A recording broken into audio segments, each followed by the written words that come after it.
The best way that the Labor government could address cost of living pressures is to lower inflation, through decreasing its own spending, through cutting the wasteful spending in the wrong areas. That would then pave the way for the RBA to cut interest rates. It would then provide some relief for Australians paying off mortgages, relief for Australians paying rent.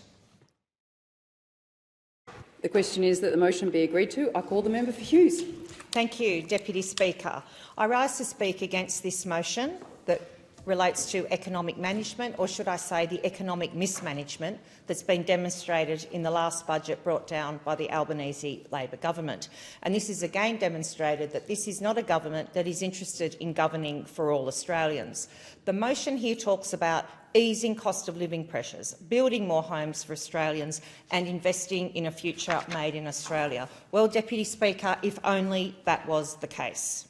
This budget has not provided cost of living pressures for most Australians, for middle Australians, for those Australians who have again been forgotten by a Labor government. If we turn first of all to cost of living pressures, this is the main issue that people in my electorate of Hughes talk to me about.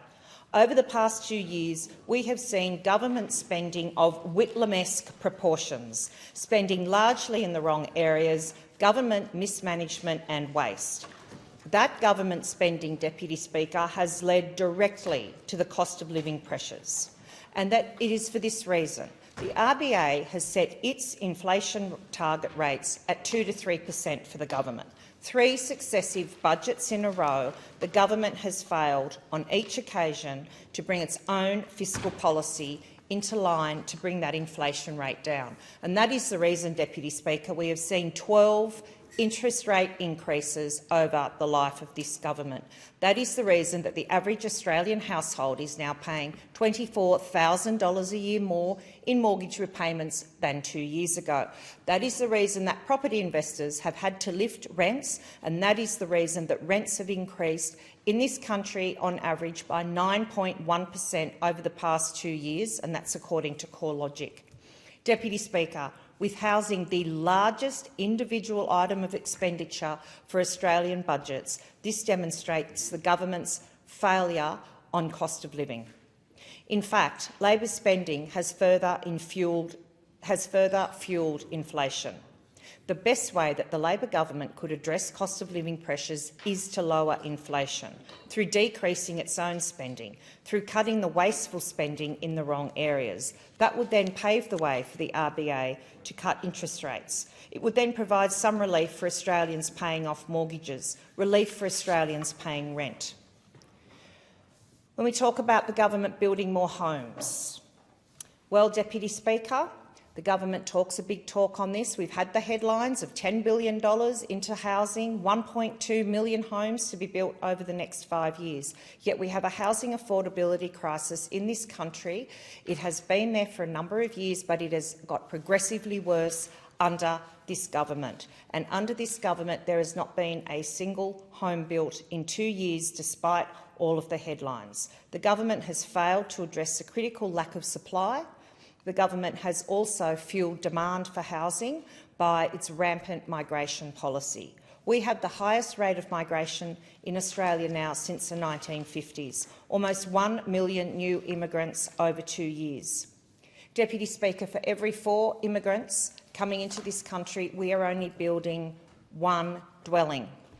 The maths just do not stack up. While sustainable and sensible immigration is applauded, and immigration has built our country, I am supportive of sensible immigration, but this government's current immigration policy is failing Australians. It is clueless and it is also cruel. How can we realistically ask others around the country to come to our country and yet not provide them with sufficient housing and with sufficient infrastructure? It's also grossly unfair to the Australians who are already living here, who are trying to get into the housing market, whether that be into private ownership or into private rental. This is a government great at headlines, great at slogans, but not great at all on delivery. And to build 1.2 million homes over 5 years, Deputy Speaker, that requires 240,000 new homes each and every year.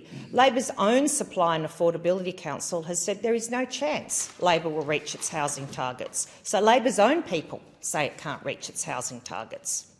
But what we have seen, though, is what Labor governments do best. Straight out of Whitlam playbook, the Rudd playbook, we've built a bureaucracy, and it's just come out that there's been $30 million spent by this government on consultants and executives with its housing agency, yet not built a single house, Deputy Speaker.